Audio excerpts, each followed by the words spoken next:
Welcome to our online portal concept classes corridor.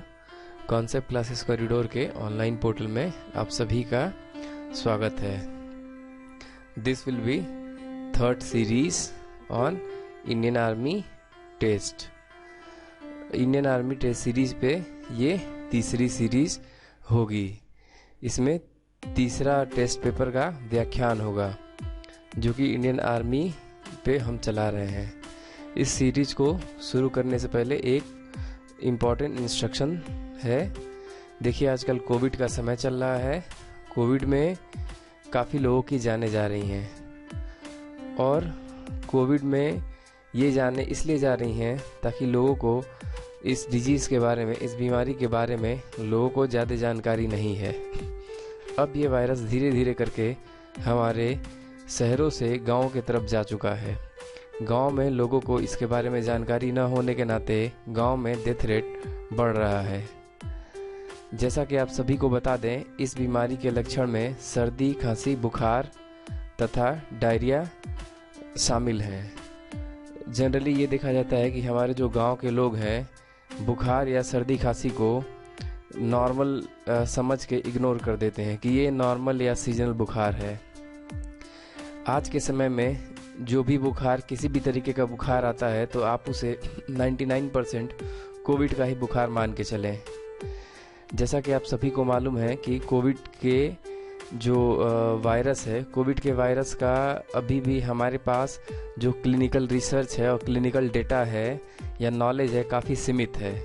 तो ये सीमित होने के नाते हम इस बीमारी के बारे में ज़्यादा जानकारी न होने के नाते हमारे पास इलाज का अभी भी अभाव है। इस बीमारी में इस बीमारी के शुरुआती दौर में ही यदि हमने अच्छे से ट्रीटमेंट ले लिया या डॉक्टर से कंसल्ट कर लिया, अच्छे डॉक्टर से, तो हमारी जान बच जाएगी। गांव के लोग जनरली क्या करते हैं कि कोई नॉर्मल बुखार आने पे या सर्दी खांसी बुखार आने पे, किसी भी तरीके का बुखार आने पे वो जनरली मेडिकल स्टोर से जाके दवाइयाँ ले लेते हैं, जो कि कंप्लीट न होने के नाते या दवाइयों में कुछ कमी होने के नाते यदि बुखार कोविड बुखार हो रहा है तो उनको ये बुखार 4 से 5 दिनों के बाद काफ़ी सीरियस हो जा रहा है, जिससे उनका लंग्स 50 से 40% डैमेज हो जा रहा है। और ये लंग्स डैमेज होने के नाते हमारे गांव की डेथ रेट काफ़ी ज़्यादा है। ये निमोनिया लाइक कंडीशन देके जो भी पेशेंट्स हैं उनकी हालत काफ़ी सीरियस हो जा रही है, उनका ऑक्सीजन लेवल डिप हो जा रहा है, जिससे डॉक्टरों के द्वारा उनको बचा पाना काफ़ी मुश्किल है। तो इसी के साथ जानकारी को समाप्त करने से पहले ये जो जानकारी का थीम है कि यदि किसी भी तरीके का आपको बुखार हो, सर्दी खांसी, कोविड का सिम्टम्स हो तो आप अपने नज़दीकी स्वास्थ्य केंद्र पे संपर्क करें या किसी अच्छे डॉक्टर से संपर्क करें। इसी के साथ कोविड से जुड़ी हुई जानकारियां समाप्त होती हैं। अब हम अपने तीसरे टेस्ट सीरीज की शुरुआत करते हैं। तीसरे टेस्ट सीरीज का जो पहला प्रश्न है उसमें पहला प्रश्न है, वैज्ञानिक जिन्होंने सर्वप्रथम पृथ्वी सूर्य के चारों ओर घूमती है कहा था, इसकी खोज की थी, मतलब कि किन्होंने इन्वेंट किया था? वो कोपरनिकस ने किया था, कोपरनिकस। तो आइए कोपरनिकस के बारे में जान लेते हैं। जो कोपरनिकस की एक किताब थी डी रिवोल्यूशन, उन्होंने इस बुक में पहली बार ये बोला था कि जो ब्रह्मांड का केंद्र है वो अर्थ नहीं है, पृथ्वी नहीं है, वो ब्रह्मांड का केंद्र सूर्य है और सूर्य के चारों तरफ सारे ग्रह घूमते हैं। ठीक, देखिए, और इसके पहले क्या था कि जो भी हमारे विचारक थे या जो भी खगोल शास्त्री थे ये मानते थे कि पृथ्वी हमारी केंद्र में है और इसके चारों तरफ सारे सूर्य चंद्रमा घूमते हैं। और इसी को गलत साबित करते हुए कोपरनिकस ने ये थ्योरी दी थी, ठीक, कि पृथ्वी हमारी सेंटर में नहीं है, सेंटर में सूर्य है और उसके चारों तरफ सारे ग्रह घूमते हैं। तो आइए अगला प्रश्न देखते हैं। बुध नक्षत्र में एक वर्ष में दिनों की संख्या कितनी होती है? तो देखिए, हम किसी भी ग्रह पे दिनों की संख्या एक वर्ष में कैसे निकालते हैं? वो ग्रह सूर्य का एक चक्कर पूरा करने में जितना दिन लेता है, जितना समय लेता है, उसी को हम दिनों की संख्या निकालते हैं, उसी को हम दिनों की संख्या कहते हैं। जैसे कि आपको पता होगा कि हमारी पृथ्वी सूर्य का एक चक्कर पूरा करने में कितना दिन लेती है, तो लेती है 365.24। ठीक, तो हमारे यहाँ एक साल में 365 दिन होते हैं। ठीक, अब ये था कि मरकरी कितना लेती है, बुध ग्रह। बुध ग्रह को इंग्लिश में कहते हैं मरकरी, मरकरी। तो मरकरी कितना लेती है, 87.97 डेज यानी कि टोटल 88 डेज लेती है। तो आइए देख लेते हैं, इसमें ऑप्शन हो जाएगा डी, हो जाएगा 88 डेज, है ना। अब देखिए इसी तरह हम सारे ग्रहों के बारे में निकाल सकते हैं। जैसे कि मार्स है, तो मार्स का हिंदी क्या होता है, आप यहाँ से देख लेंगे। एक मार्स का हिंदी होता है मंगल ग्रह। तो मंगल ग्रह कितना होता है, 1.88 ईयर्स। तो इसको आप डे में कन्वर्ट कर लेंगे, है ना, कि एक मतलब कि सूरज का चक्कर पूरा करने में हमारा मंगल ग्रह कितना लेता है। तो 1.88 साल गुणे इसको आप 365 से मल्टीप्लाई कर देंगे तो आपको डे आ जाएगा, है ना। तो चलिए इसी के साथ हम अगला प्रश्न देखते हैं। देखिए, सौर मंडल का कौन सा ग्रह लगभग पृथ्वी के जितना बड़ा है। तो शुक्र जो ग्रह होता है, शुक्र ग्रह सौर मंडल के जितना बड़ा है। शुक्र को बोलते हैं वीनस। देखिए ये जो हमने यहाँ साइड में आपको दिया है इंग्लिश नेम और हिंदी इसका ग्रहों का, तो वो आप यदि जानकारी अपनी रखना चाहते हैं तो इसे याद कर लें, अन्यथा इसकी कोई उतनी ज़रूरत नहीं है। ठीक, और ये शायद डेटा मेरे ख्याल से गलत हो गया, यहाँ ईयर्स में स्टार्ट हो गया है और यहाँ डेज में है, तो इस डेटा पे आप नहीं जाइएगा, है ना। जो क्वेश्चन था उसी पे ध्यान रखिएगा। अब अगला जो क्वेश्चन था, सबसे चमकीला ग्रह कौन सा है। तो जो सबसे चमकीला ग्रह है वो शुक्र ग्रह है, शुक्र ग्रह। ये देखते हैं, यदि सूरज और चांद के बाद पृथ्वी से कोई खगोलीय वस्तु सबसे चमकीली प्रतीत होती है तो वह शुक्र ग्रह, ठीक है ना, उन सभी ग्रहों में से एक है। शुक्र ग्रह उन सभी ग्रहों में से एक है जिन्हें हम बिना किसी उपकरण की सहायता से देख सकते हैं। यह ग्रह सबसे अधिक चमकीला होता है। तो आइए देखते हैं अगला क्वेश्चन कि बिहार में बहने वाली नदियों में किसका उद्गम अमरकंटक है। तो देखिए, बिहार में जो सोन नदी बहती है उसका उद्गम अमरकंटक पहाड़ी से निकलती है। तो देखिए, अमरकंटक से कौन कौन सी नदी निकलती है, नर्मदा, सोन और जोहिला नदी, ये अमरकंटक पहाड़ी से निकलती है। ये जो अमरकंटक पहाड़ी है सो हिंदुओं में काफ़ी पवित्र स्थल माना जाता है। जो अमरकंटक जो जगह है, एक्चुअली जो मैकाल पहाड़ियों की श्रृंखला है, मैकाल आपने पहाड़ियाँ पढ़ी होगी ज्योग्राफी में, तो उसी मैकाल पहाड़ियों पे एक अमरकंटक नामक जगह है, ठीक ना। अमरकंटक नामक एक गाँव है जिसको अमरकंटक पहाड़ी के नाम से जानते हैं। ठीक, अब ये मध्य प्रदेश के अनूपपुर जिले में है ना। तो जो ये आपका सतपुड़ा और विंध्यान जो पर्वत रेंज है, सतपुड़ा और विंध्यान, ये यहीं मैकाल पहाड़ी जहाँ से शुरू होती है, अमरकंटक का जहाँ वो है पहाड़ी है, वहीं पे आके मिलती हैं। दोनों पहाड़ियों का जॉइंट पॉइंट है ये सतपुड़ा और विंध्यान का, ठीक ना, विंध्या रेंज का। ठीक, और देखिए ये जो पहाड़ी है, इन पहाड़ियों पे चारों ओर से टीक महुआ के पेड़ों से घिरा हुआ है। नर्मदा सोन नदी यहाँ से निकलती हैं, ठीक ना। तो नर्मदा निकल के पश्चिम की तरफ जाती है, सोन यहाँ से निकल के पूरब की तरफ जाती है। नर्मदा जो पश्चिम की तरफ निकलती है वो मध्य प्रदेश और गुजरात होकर निकल जाती है, और जो सोन निकलती है वो बिहार में घुस जाती है ना। तो अब क्या क्या डेटा याद रखेंगे, डेटा याद रखेंगे कि अमरकंटक पहाड़ी से नर्मदा नदी निकलती है और सोन नदी निकलती है।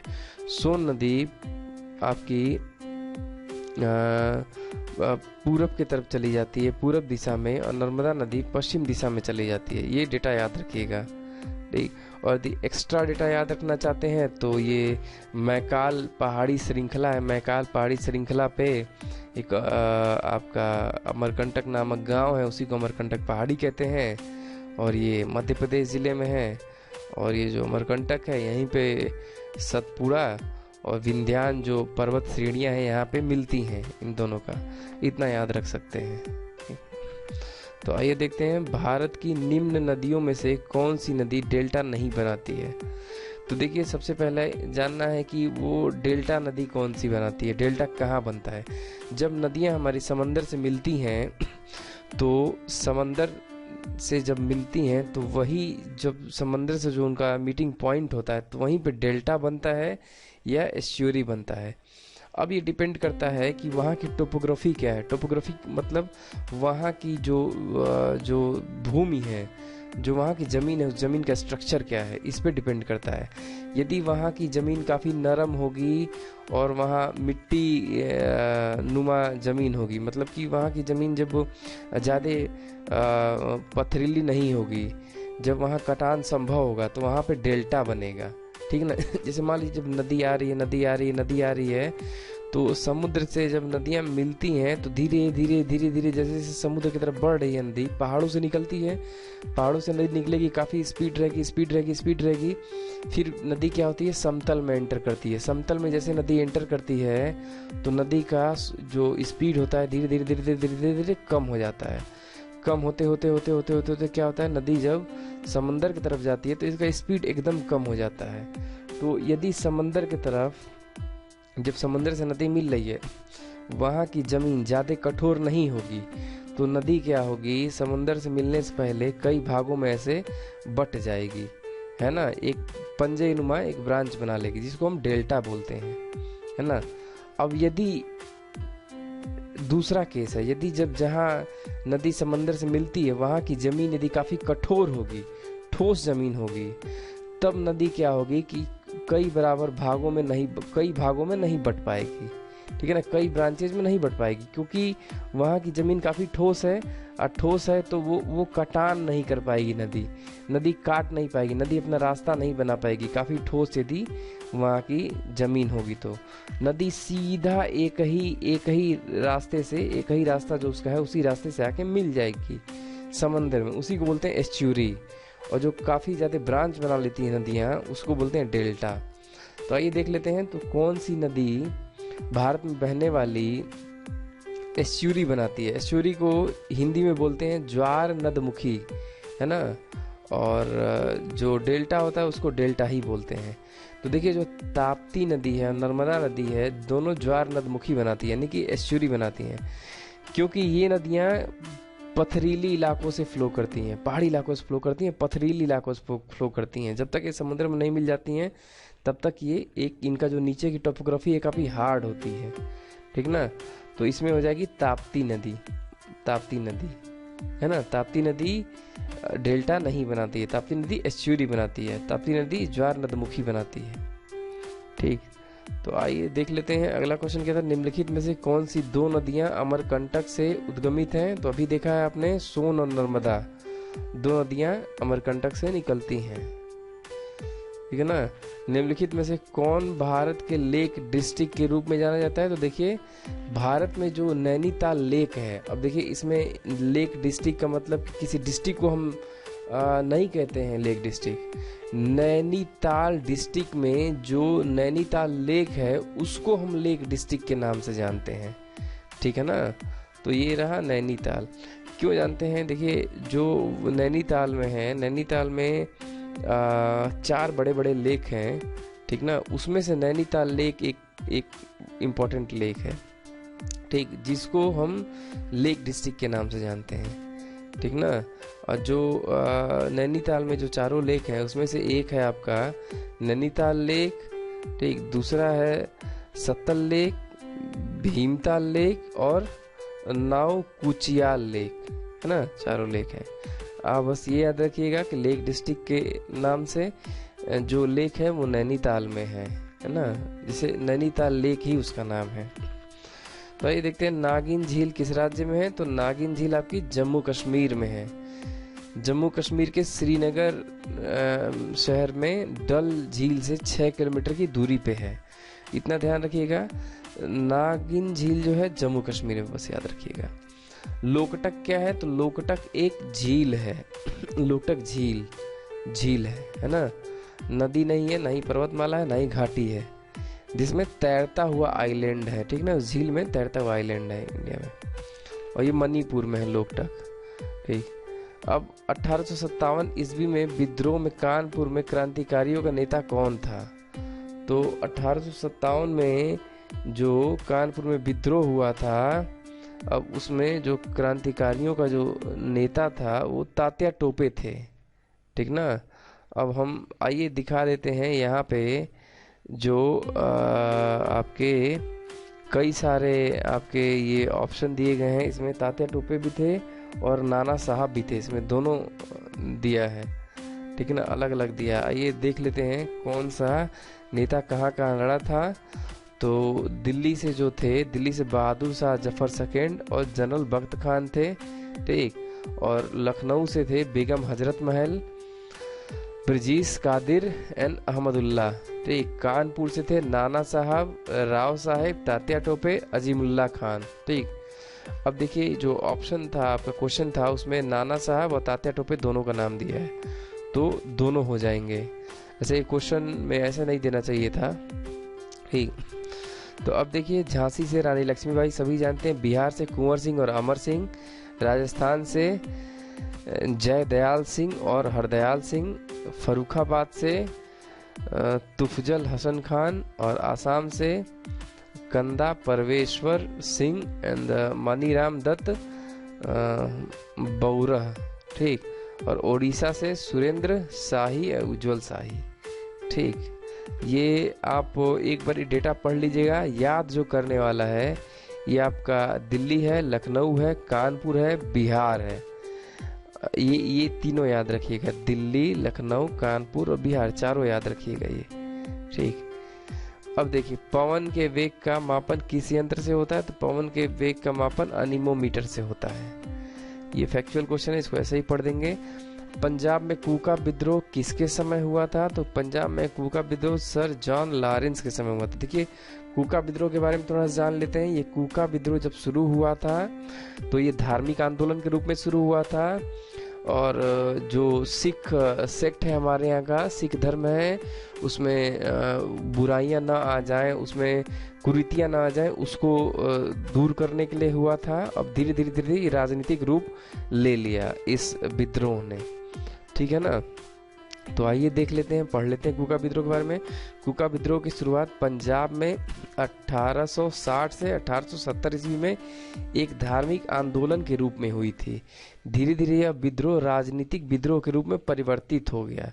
यह विद्रोह अंग्रेजों के विरुद्ध भी था, जिसका मकसद अंग्रेजों को भारत से निकालना था। देखिए पहले इस विद्रोह का जो मकसद था जब शुरू हुआ था तो धार्मिक कारण था, ठीक है ना, और धीरे धीरे ये राजनीतिक कारण इसका बदलता गया। तो ये कूका विद्रोह के बारे में थोड़ा सा और जानकारी ले लेते हैं। सिखों के नामधारी संप्रदाय के लोग कूका भी कहलाते हैं। जो नामधारी संप्रदाय होता है, सिखों में भी कई संप्रदाय है, ठीक है ना, तो उनका जो नामधारी संप्रदाय है उनको कूका कहते हैं।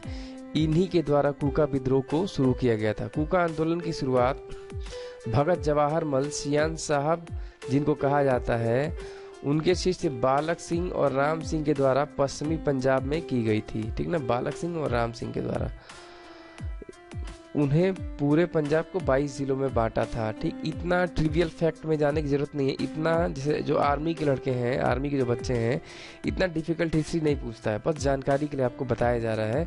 जो क्वेश्चन है ना, जो क्वेश्चन आपको करवाया जा रहा है उसी क्वेश्चन को एज ए आप प्रश्न लिख लीजिएगा, ठीक है ना। तो कूका विद्रोह किसके समय हुआ था, बस इतना लिख के आप उत्तर लिख लीजिएगा, उसको रट लीजिएगा जो भी आर्मी निकालना है। तो ये बस आपकी ऊपरी ऊपरी जानकारी के लिए बताई जा रही है, ठीक। इस आंदोलन का उद्देश्य सिख धर्म में प्रचलित बुराइयों को खत्म करना था, जैसे जाति भेद भाव, मांस, मदिरा, अन्य नशीली वस्तुओं का सेवन करना, ठीक ना, करने से रोकना, अंतरजातीय विवाह को प्रोत्साहन तथा महिलाओं में पर्दा प्रथा दूर करना इत्यादि। परंतु बाद में धार्मिक आंदोलन राजनीतिक आंदोलन में परिवर्तित हो गया, जिससे अंग्रेज चिंतित हो गए तथा इसमें दमन के प्रयास करने लगे, इसके दमन के। 1882 में आंदोलन के प्रमुख नेता राम सिंह को अंग्रेजों द्वारा रंगून निर्वासित कर दिया गया, जहां 1885 में उनकी मृत्यु हो गई। बिना नेता के आंदोलन कमजोर पड़ गया, धीरे धीरे पूर्णतः खत्म हो गया। देखिए आर्मी में इतना ट्रिवियल नहीं पूछा जाएगा, ये इसलिए बताया जा रहा है ताकि आपको याद रहे। आइए देखते हैं एम्पियर किसकी इकाई है। तो देखिए आपको ये क्वेश्चन बार बार रिपीट हो रहा है, ये रट लीजिएगा, समझिए। एम्पियर जो होता है विद्युत धारा मापने की इकाई है। भूकंप क्या है? भूकंप हम रिक्टर स्केल पे नापते हैं, ठीक है ना। अब जो उच्च दाब होता है, दाब का मात्रक पास्कल होता है, ठीक है ना। और जो जलधारा होता है वो मीटर पर सेकेंड ही होता है जलधारा की, या क्यूबिक मीटर पर सेकेंड, वॉल्यूम पर सेकेंड में हम नापते हैं। अब देखिए 1857 ईस्वी के विद्रोह के समय बिहार में क्रांतिकारियों का नेता कौन था? तो बिहार में क्रांतिकारियों का नेता अभी आपने देखा कुंवर सिंह थे, कुंवर सिंह, ठीक। अब देखिए बैरकपुर की सैनिक छावनी में विद्रोह किस गवर्नर जनरल के समय हुआ था? तो जो लॉर्ड कैनिंग थे, लॉर्ड कैनिंग के समय हुआ था। देखिए Lord Canning as a governor general भी एक्ट किए हैं और पहले वाइसरॉय ऑफ इंडिया भी थे, वाइसरॉय ऑफ इंडिया, ठीक है ना। इन्हीं के समय ये बैरकपुर छावनी में विद्रोह स्टार्ट हुआ था। और फिर जब ये विद्रोह को काफ़ी दबाने में सफल रहे और उसके बाद से जब विद्रोह दब गया तो इनको वाइसरॉय ऑफ इंडिया बना दिया गया। मतलब जो गवर्नर जनरल की पोस्ट थी उस पोस्ट को वाइसरॉय में कन्वर्ट कर दिया गया। तो कन्वर्ट किया गया तो इन्हीं को पहला वाइसरॉय भी बनाया गया था इंडिया का, ठीक है ना। यहाँ पे लिखा है first viceroy of India Canning also served as, ठीक। देखिए जो इंग्लिश में लिखा है मैंने उसका हिंदी में भी व्याख्यान कर दिया है, ठीक। इसलिए आपको घबराने की ज़रूरत नहीं है, ठीक। तो आप इस चीज़ को लिख लीजिएगा जो मैंने बताया है एक्स्ट्रा। जहाँ भी लिखना होगा हम आपको बता देंगे कि हाँ ये लिखना है, ठीक है ना। तो बस इतना ही जानकारी आपके लिए इम्पॉर्टेंट है, इससे ज़्यादा जानकारी नहीं आपके एग्जाम में आएगी, ठीक। अब देखिए 1857 का विद्रोह किसके समय हुआ? तो कैनिंग के समय हुआ, लॉर्ड कैनिंग के समय, ठीक है ना। अब देखिए क्लाइव को बंगाल का गवर्नर बनाया गया। तो देखिए जो लॉर्ड क्लाइव थे, लॉर्ड क्लाइव को ही श्रेय जाता है कि ईस्ट इंडिया कंपनी को उन्होंने काफ़ी बड़ी विजय दिलाई थी, ठीक है ना।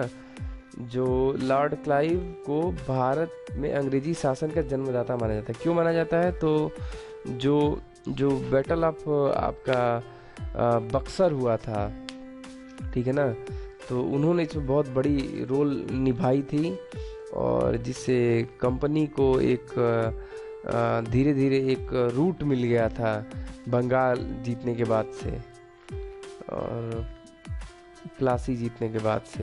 तो इसलिए उनको माना जाता है कि रॉबर्ट क्लाइव एक कंपनी के जन्मदाता थे इंडिया में, ठीक ना। तो वही जो रॉबर्ट क्लाइव थे उन्हीं को पहला गवर्नर बनाया गया, भारत में पहला गवर्नर नियुक्त किया गया था और वो 1857 में किया गया था, ठीक है ना, 1857 में, ठीक। अब देखिए अगला पारसेक किसका मात्रक है? तो पारसेक जो खगोलीय दूरी होती है, खगोलीय दूरी मतलब जो ग्रहों के बीच की दूरी होती है, तारों के बीच की दूरी होती है, उसको हम पारसेक में नापते हैं, है ना। तो आइए हिंडनबर्ग रेखा सीमा रेखा है, मतलब हिंडनबर्ग कहाँ किन दो देशों के बीच होती है? तो जर्मनी और पोलैंड के बीच हिंडनबर्ग रेखा होती है, इसको लिख लीजिएगा। आइए कुछ और इम्पोर्टेंट हम रेखाओं के बारे में जान लेते हैं। तो देखिए ये हिंडनबर्ग लाइन थी जो कि पोलैंड और जर्मनी के बीच है, इसको लिख लीजिएगा। और डूरंड लाइन को भी लिख लीजिएगा, डूरंड लाइन आपकी पाकिस्तान और अफगानिस्तान के बीच जाती है। और मैकमोहन लाइन लिख लीजिएगा, चाइना और इंडिया के बीच जाती है, ये भी इम्पोर्टेंट है, एक। और रेड क्लिफ लाइन लिख लीजिएगा, इंडिया और पाकिस्तान के बीच होती है, ये जरूर लिखिएगा। बस ये आप याद रखिएगा, 1 2 3, ठीक है ना, ये इम्पोर्टेंट है, आप इन पॉइंट्स को कहीं नोट डाउन कर लीजिएगा, है ना। और यदि पढ़ना होगा तो पढ़ने के लिए आप ये पढ़ लीजिएगा कि हाँ 17 डिग्री जो पैरेलल लाइन होती है किसके किसके बीच है, 28 डिग्री पैरेलल लाइन किसके बीच है, 25 डिग्री, ये पढ़ने के लिए पढ़ लीजिएगा। लेकिन रटने के लिए जितना मैंने आपको बताया ट्रिक लगाया है, Durand line, Hindenburg line, McMahon line और आपका ये रेड क्लिफ लाइन, ये रट लीजिएगा, ठीक। डूरंड रेखा किसके बीच सीमा बनाती है? तो अभी आपने देखा जो डूरंड लाइन है पाकिस्तान और अफगानिस्तान के बीच बनाती है, ठीक।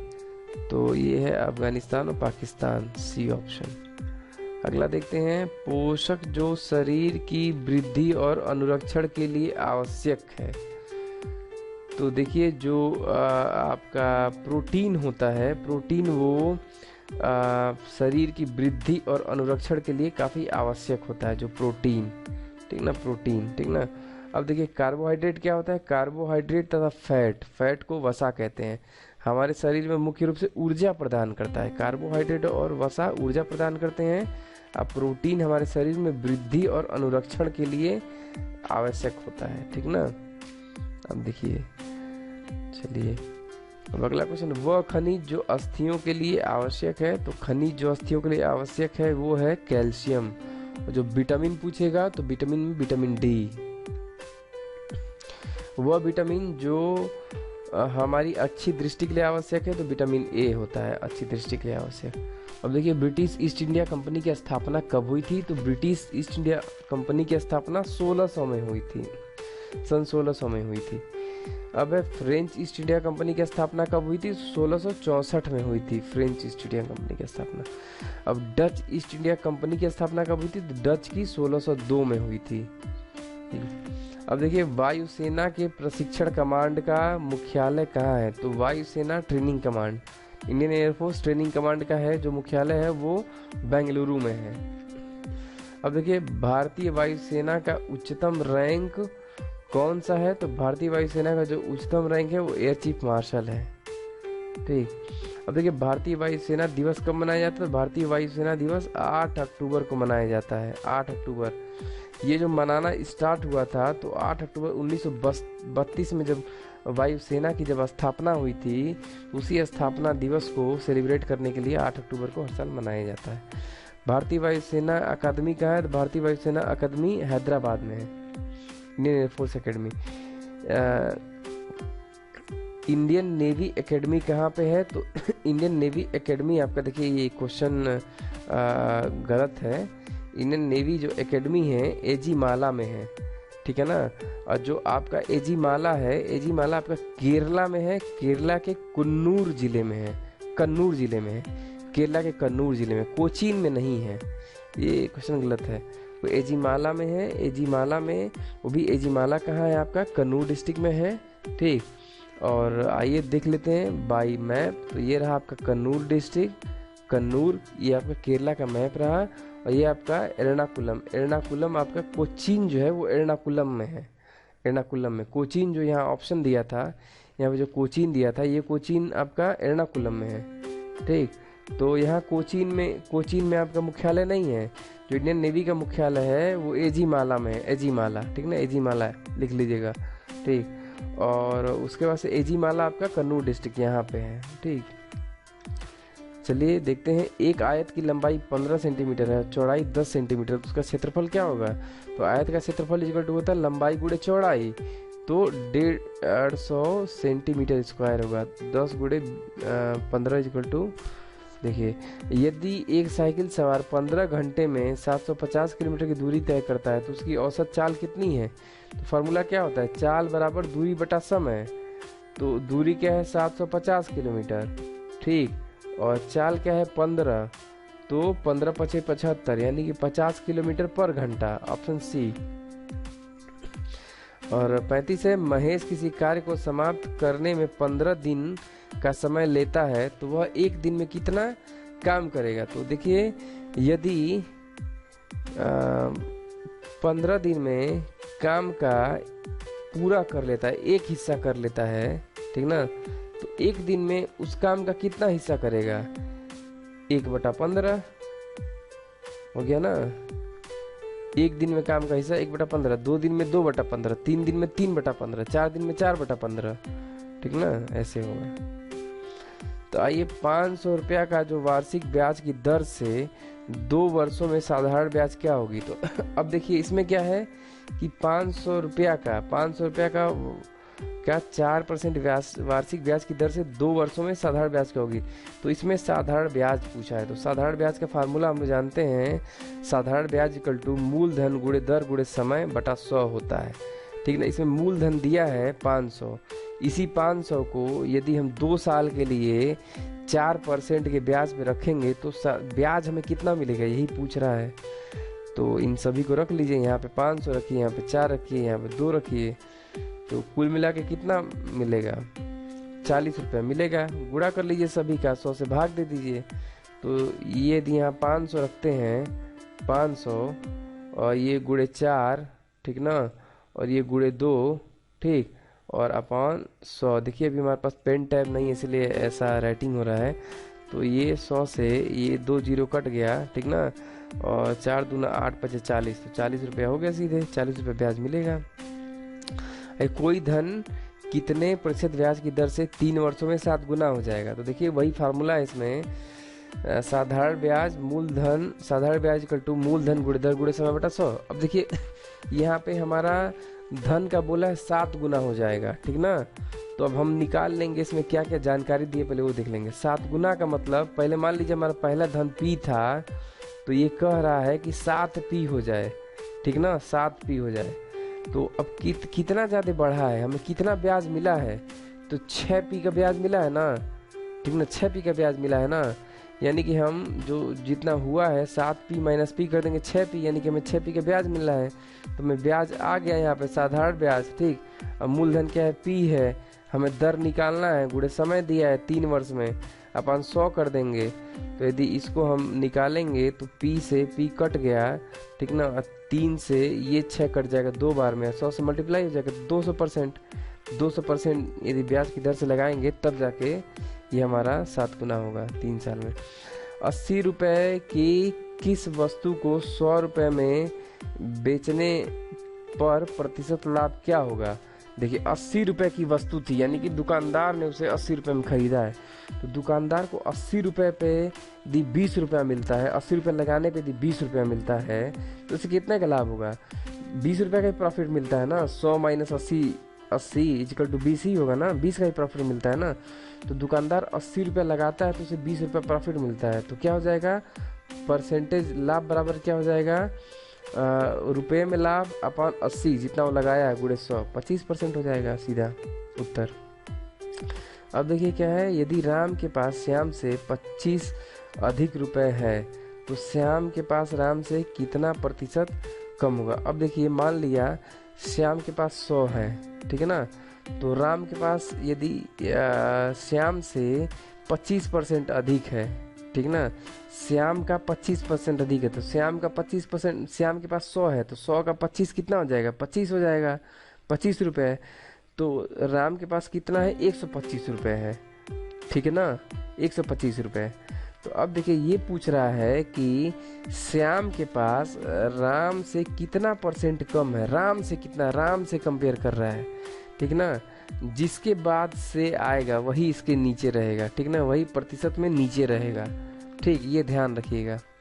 अब देखिए इस क्वेश्चन में भी दिखा देते हैं, ठीक ना, नहीं इसमें नहीं, इसमें दिखा, अगले में दिखाते हैं, ठीक। अब देखिए यहाँ क्या हुआ, अब ये दिखाना है कि इससे कितना कम है, तो 125 माइनस 100 अपान 125 गुणे 100, तो 20% हो जाएगा। आइए देख लेते हैं, यदि A, B से 10 कम है तो B A से कितना प्रतिशत अधिक होगा। B A से ना, यहाँ A से पूछ रहा है, तो अब देखिए अभी हम बताते हैं आपको।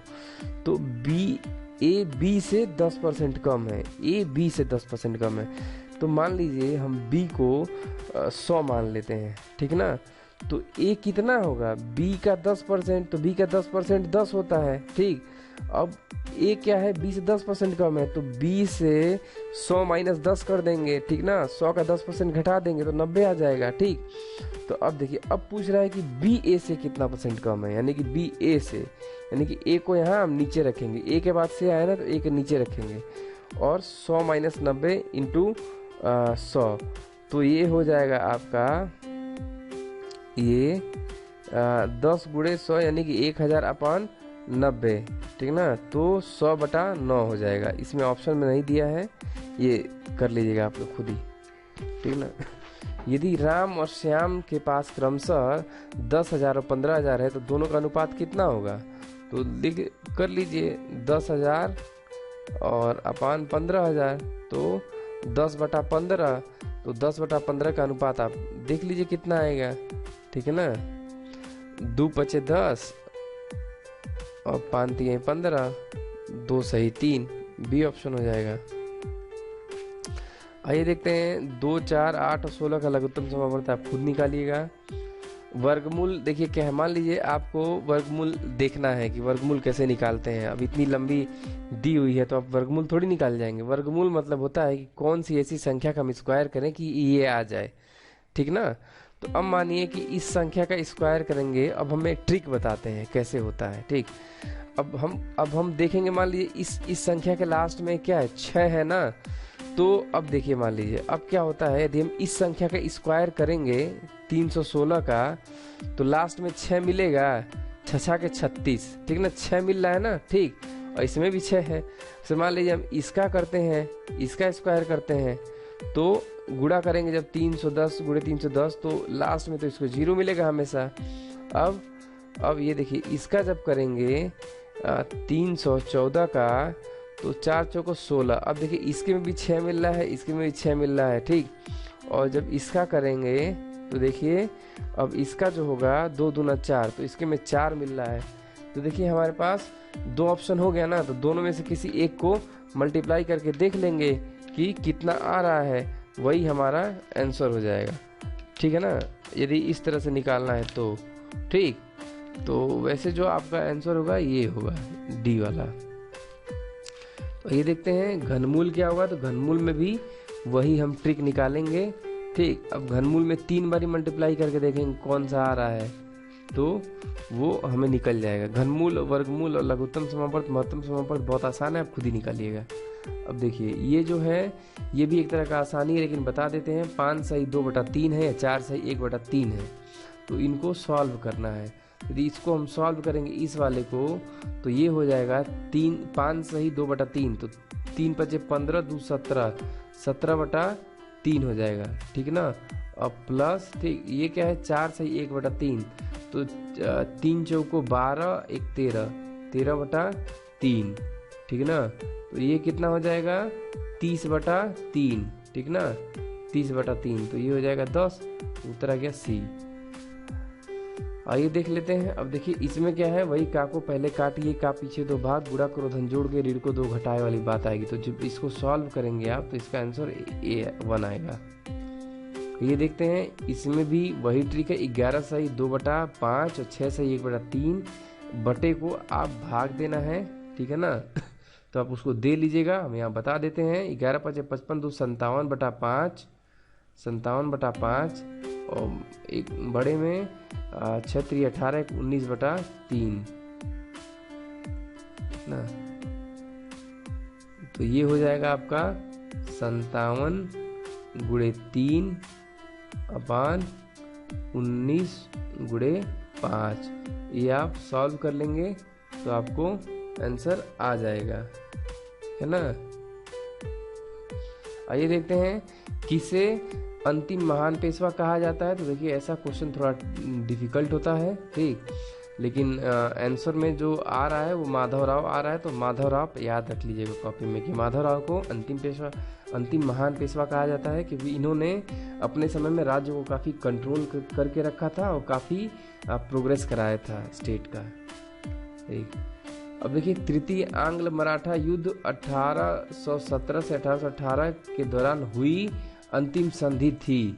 तो देखिए ये जो संधि हुई थी तृतीय आंग्ल मराठा युद्ध के समय, इसको बोला जाता है कानपुर की संधि हुई थी, ठीक है ना। तृतीय आंग्ल मराठा युद्ध ब्रिटिश ईस्ट इंडिया कंपनी और मराठा साम्राज्य के बीच संपन्न निर्णायक अंतिम युद्ध था। यह युद्ध में मराठा की तरफ से पेशवा बाजीराव सेकंड का नेतृत्व कर रहे थे, परंतु अंग्रेजों के सामने न चल पाई और अंग्रेजों ने उन्हें 8 लाख की वार्षिक पेंशन पर कानपुर के निकट बिठूर भेज दिया। ये मराठा के अंतिम पेशवा थे।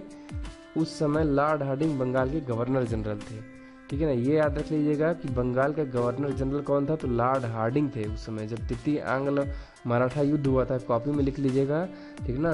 तो तृतीय आंग्ल मराठा युद्ध के समय जो बंगाल के गवर्नर जनरल थे लॉर्ड हेस्टिंग्स थे, ठीक है ना। अब देखिए उसके बाद से बाजीराव सेकंड के नेतृत्व में लड़ रहे थे, ठीक ना। ये मराठा तो क्या हुआ, जब अंग्रेजों से हार गए तो उनको बाजीराव सेकेंड को कानपुर के बिठूर भेज दिया गया, मतलब कानपुर भेज दिया गया उनको। ठीक, अब देखिए उनको अंतिम पेशवा भी कहा जाता है उनको। अब आइए देखते हैं औरंगजेब की मृत्यु के समय मराठा नेतृत्व किसके हाथों में था। तो औरंगजेब की मृत्यु के समय जो मराठा नेतृत्व था वो ताराबाई के हाथों में था। इसी के साथ धन्यवाद, आज की सीरीज समाप्त होती है।